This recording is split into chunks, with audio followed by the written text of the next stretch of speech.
Okay. This video is sponsored by LastPass. Hey, what is up guys? MKBHD here. So Huawei is riding fresh into 2019, hot off of a blind smartphone camera test win and a Best Battery Life award in probably their most well-received phone ever, the Mate 20 Pro. So now incoming is the successor to their P20 Pro, and it's looking like it's going to be pretty promising in a lot of the same ways. Now, it still won't be in any US carriers, and it'll still be pretty expensive, but if you can look past those two things, it's looking like this may be the first true Galaxy S10 competitor of the year. So the P30 Pro has three main focuses: camera, design, and specs. But the real focus, the main one here, is definitely the new camera. That's most of what's new, so let's just dive into that first. So as you can see, it's rocking a quad camera setup on the back, so 4 sensors on that back now, and they all have names to explain what's new and what they do. So the main camera is a 40 megapixel sensor, f1.6 with OIS, and that's named the superspectrum camera. And it's called that because it has an RYG pattern array instead of RGB for the color filter in front of the sensor.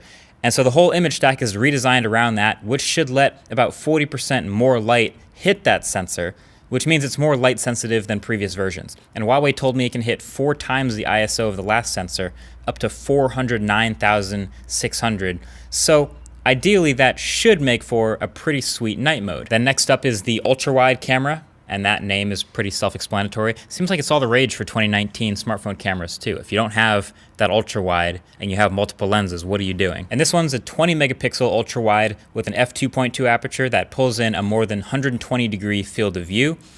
So yeah, it's gone from a sort of a niche thing that maybe only 2 phones had a little while ago to kind of feeling like you're missing out if you don't have it. So ultra wide is here. Then third, I'm gonna save the best for last. The third one is at the bottom, it's the time of flight lens, which is mainly just for depth information. So that will help with improved portrait mode, better AR experiences, things like that, things that benefit from having great depth mapping. And then last but not least is this square looking camera cutout, the big one.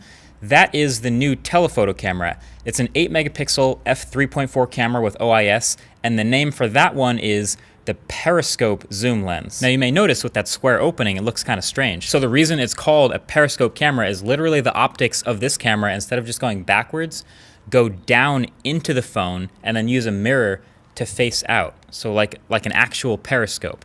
So all of that to give you a lossless 5 times optical zoom. Now the number 5x might not be that impressive, but when you combine their optical stabilization plus their AI enhanced software stabilization, you can go way past 5x. You can go to 10x, 20x, all the way up to, it'll let you hit 50 times digital zoom, which I'm gonna go ahead and name super creep mode because 50 times zoom is absolutely insane. And I'm trying it a bit outside.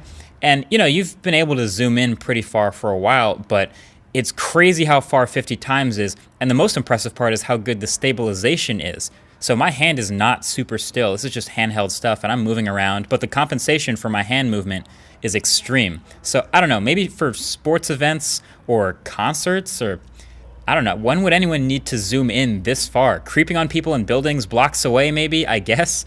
That is the benefit of, well, you know, super creep mode for periscope zoom on the P30 Pro. But also keep in mind, I haven't actually taken any sample photos back with me yet, so I don't have much to judge by at this moment. I gotta get it in hand and actually test it for a review. Also, the autofocus seemed kind of jumpy with close-up subjects, so a little bit finicky there. So I don't know, the concept is really cool, obviously, but the execution we'll have to see about. Definitely make sure you're subscribed for the full review to see that when it comes out. But the rest of the P30 Pro is honestly incremental improvements and checking all the boxes, which is why it can be seen as an S10 competitor. So the twilight color of that P20 Pro was a hit, so they're doing a bunch more gradient colors with this phone. I'm gonna go ahead and say this blue color called Aurora is the best looking, but there will also be an amber sunrise, a pearl white, a breathing crystal, which I also got hands on with, as you can see, and black. The display is updated. It's a full screen 6.47 inch OLED panel, 2340 by 1080, but instead of the chin fingerprint reader from last year, which a lot of people forget about, it's also rocking an in-display fingerprint reader but it is optical again, so not ultrasonic. So it'll still have all the cons of optical that we discovered with phones like the OnePlus 6T, like not working when there's like debris on your hands and having to shine a really bright light at your finger to read it. But it did seem pretty fast to me when I set it up with my finger, so that's a good sign. So this tech is slowly getting better, and I think a few iterations in, it'll feel like a standard, just not quite yet. Also, it has that cut top notch at the top for the 32 megapixel selfie camera. It looks kind of like the Essential phone's notch, a little more curved, but hey, maybe the Essential phone was ahead of its time because Huawei's now cut out all of those Face ID sensors they used to have in their much bigger notch for just the camera. And then the specs are flagship grade. Kirin 980 chip, 8 gigs of RAM, 4,200 milliamp hour battery, which is huge. It's IP68 certified. There's now a faster EROFS file system. There's fast charging, fast wireless charging, and it still has that incredibly slow 2.5 watt troll mode reverse wireless charging if you want to use that. Honestly, maybe the only thing they can't say they have in this phone is the headphone jack. Honestly though, that's a lot of boxes checked. I'm really into the battery. I like that. It's still running EMUI 9.1 on top of Android Pie, and EMUI, I've said before, not my favorite, especially with all the improvements Samsung's made to their skin lately. But just as a total package, P30 Pro clearly checks a lot of boxes, and that's what makes it exciting. Also, there will be a P30 non-Pro that will be a bit cheaper and just a bit cut down with specs. So it has 3 out of the 4 cameras, as you can see, just doesn't have the time of flight sensor. Then it's a bit smaller too, so it has a 6.1 inch non-curved edge display, pretty flat, a 3,650 milliamp hour battery, 6 gigs of RAM instead of 8, and it's IP53 certified instead of IP68, but it somehow gains room for a headphone jack, so there's that. But what do you think? After seeing this, is the P30 Pro a worthy competitor to S10 Plus? I think for my money, the S10 Plus is still going to be the champ, especially in the US when it's in carrier stores and also a bit cheaper. But for those that are really into cameras, for those who want to win all the blind smartphone camera tests, or if you have a habit of zooming in obscenely far into all of your photos, you know, this one might be worth a second look. Either way, that's been it for the first impressions. Thanks for watching. Catch you guys in the next one. Peace. Thanks to LastPass for sponsoring this hands-on video. So we all know we should be using a different secure password for every different site we log into, but there's also no way to remember 20 plus different random passwords for all the different logins you have. So that's where LastPass comes in.